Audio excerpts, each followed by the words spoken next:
101 વાતો વિજ્ઞાન સમજની. લેખક શ્રી યશવંત મહેતા. ચાંદા મામા કેવી રીતે મામા ગણાય? આપણે અને આપણા વડવાઓ સેંકડો વર્ષોથી ચંદ્રને ચાંદા મામા કહીએ છીએ.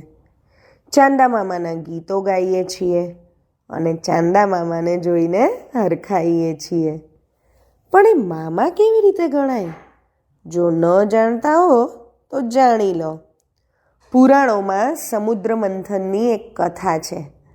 જેમ રવૈયા વડે દહીંને વલોવવામાં આવે એમ પુરાણ કાળે દેવો અને દાનવોએ દરિયો વલોવ્યો હતો.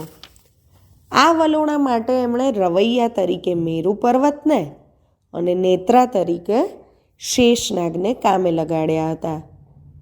નેત્રાની એક બાજુ દેવો અને બીજી બાજુ દાનવો ઊભા રહ્યા હતા. આ સમુદ્ર મંથનમાંથી 14 રત્નો નીકળ્યા.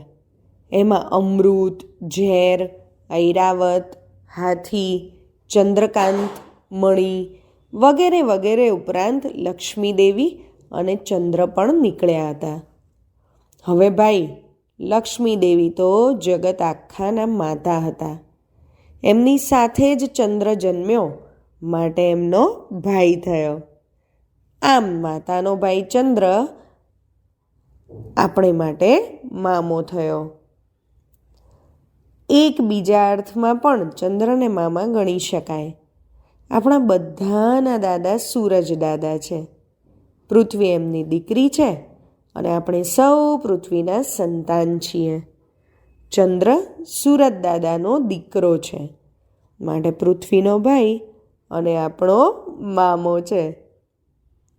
સંસારમાં દાદા, પિતા, કાકા વગેરે સગાઓ કરતાં મામા વધારે શીતળ છે. એ ભાણેજો પર કદી ગરમ થતા નથી.